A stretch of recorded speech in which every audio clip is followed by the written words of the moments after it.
Morning, everybody. Thank you for joining us. We are on chapter 8, verse 7. Chapter 8, verse 7. We left off yesterday with questions of the Orach Chaim regarding the psukim about sending out the raven and sending out the dove.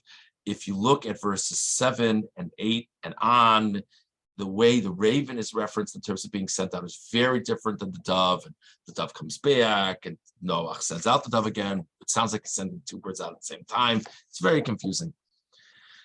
So we're about 10 months into the Orach Chaim and Pasuk Zayin, beginning with the word Ochein. When in my layout, it's a new paragraph. Ochein, Kavanas HaKasavu Al Pimamer Raboseinu Zal. The intent of the verse is based on a Gemara from Sanhedrin. Ki ha'orev shimesh b'teva. My guess is a lot of you have heard of this medrash before.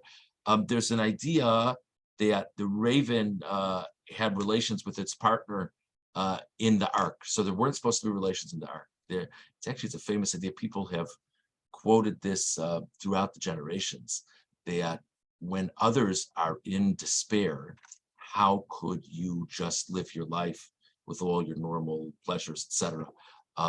So there's all kinds of fascinating accounts from people who, there are so many accounts of people who during the Holocaust, people who were in America during the Holocaust, who didn't sleep on a pillow,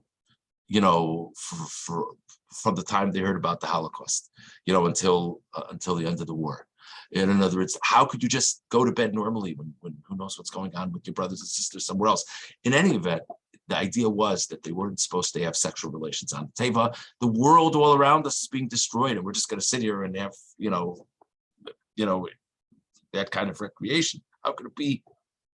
V'yadabo Noach, and Noach found out about it. Zeh, kishepasach halon hateva, giresh ha'orev me'ateva tekefu miyat. The raven was expelled from the boat. In other words, it wasn't the raven was sent on a mission. The raven broke the rules. V'hu omro vaishalach es ha'orev. That's what it means. He sent out the raven. Not he sent out the raven on a mission. He got rid of the raven. In the context of the dove, it says that he sent the dove to find out if the waters had subsided. He didn't send the raven to find out if the waters had subsided. He sent the raven to get rid of the raven.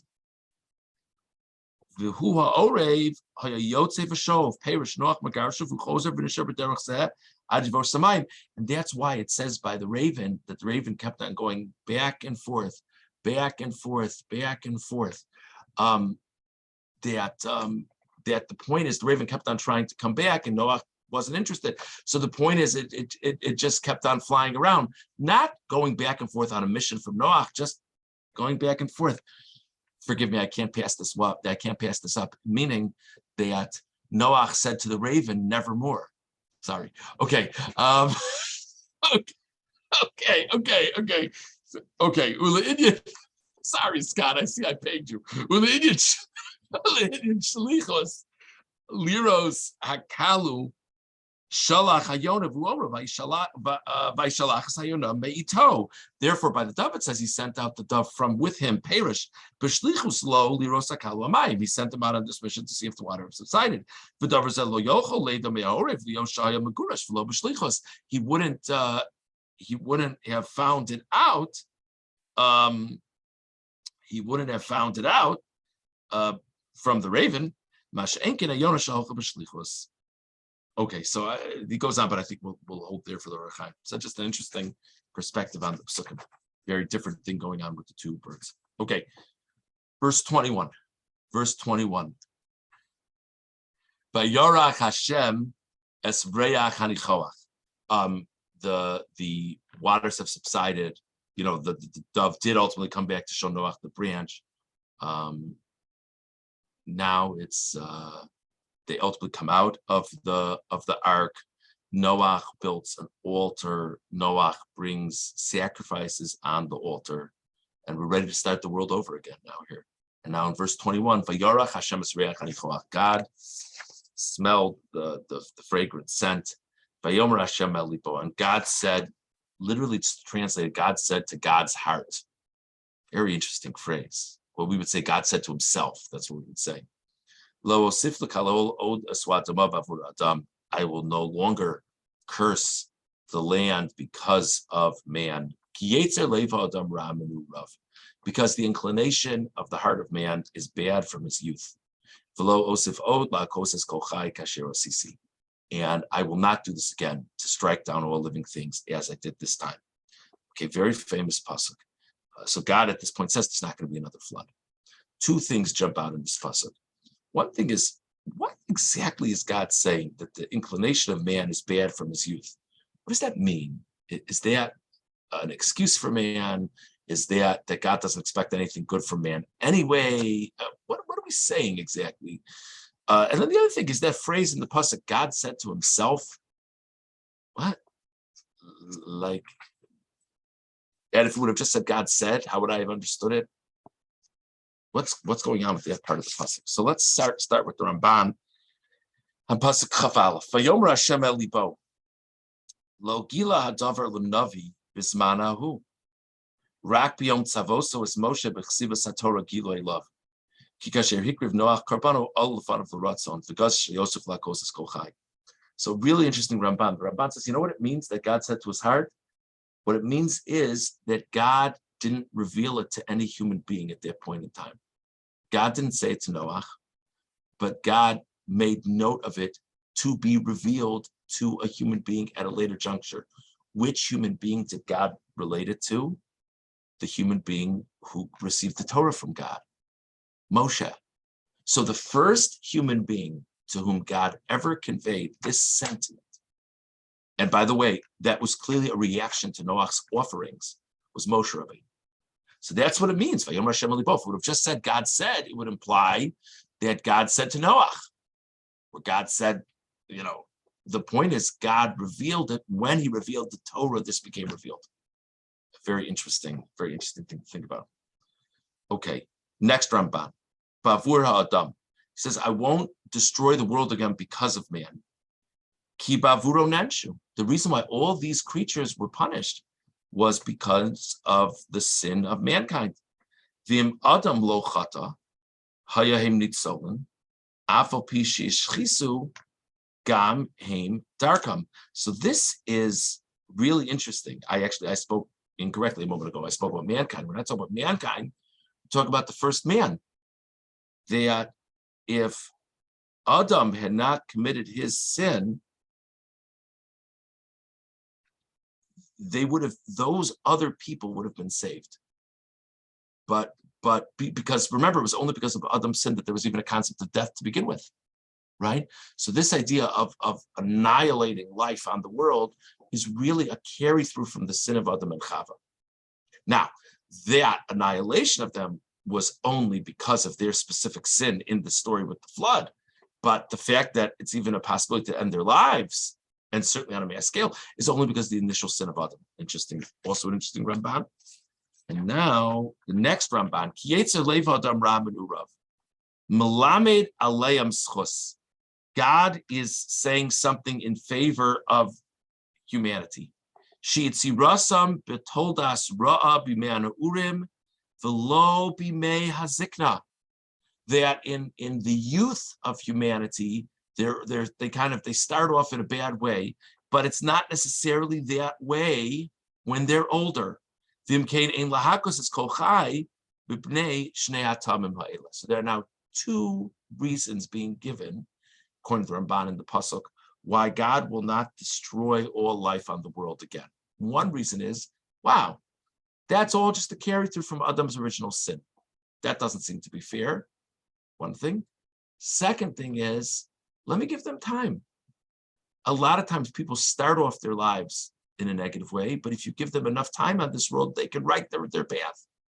So because of both of those factors, that's why God is saying he's not going to do this again. Okay. Fine.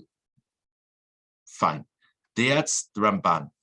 Let's see the Sforno on Vayomer Hashem el libo, which is the second Sforno on Pasuk Chaf Aleph. Back to this phrase that God said to his heart. So Ramban said it means that God said to his heart that God didn't reveal this to Noach, but ultimately when Moshe Rabbeinu received the Torah, Moshe Rabbeinu was informed of this. And of course, all of us, when we sit in Shul and hear them read from the Torah, we're informed of it yet another year. Vayomer Hashem el libo, shelo gila l'Noach l'banav, ad shekiblu mitzvosav v'heikim bris. So this Sforno has a different perspective. The Sforno says God told Noach about this, but God didn't tell Noach about it at this juncture. Once Noach and his sons accepted the mitzvahs of Hashem and made a covenant with God, then God shared this with him.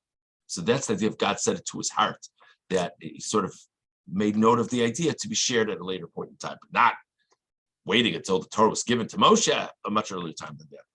Different shot. Okay, let's go on to chapter 9.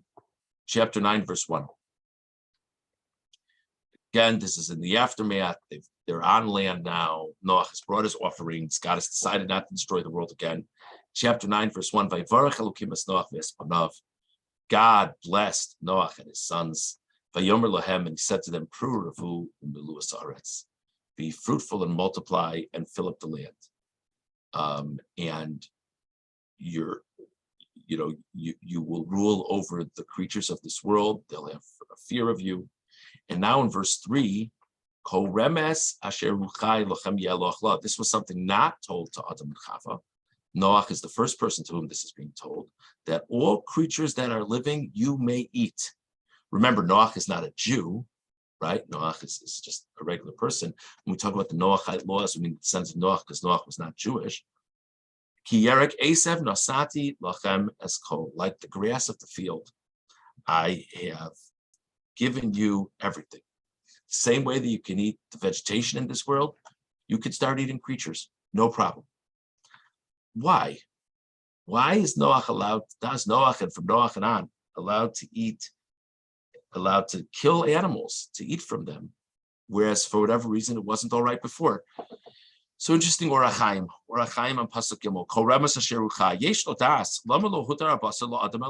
If it's okay to eat meat, why wasn't it okay for Adam to eat meat? Why is it only okay starting from Noach's time?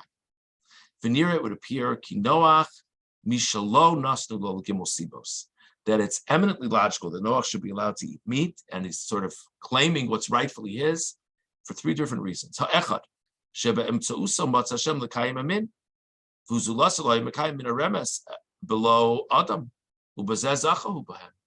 One thing is, if it wasn't for Noach, there wouldn't be much of a world right now, right? It's hard to believe that, not hard to believe, we say that this whole idea of the creatures coming on the ark was only because Noach was being saved.